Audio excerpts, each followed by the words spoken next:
एक बांसुरी एक बांस आमा के कोखिया में दुई गो जनम यही है।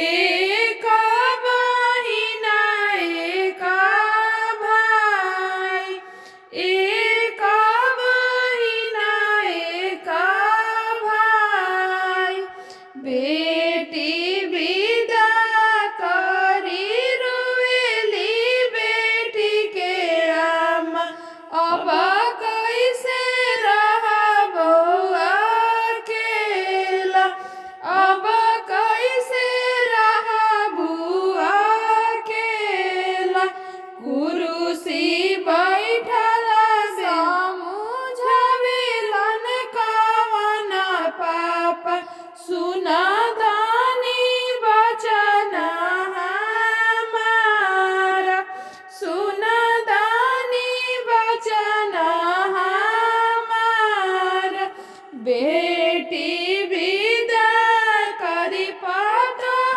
घर लाइब इहे होए दुनिया के रीत इहे हवे दुनिया के रीत।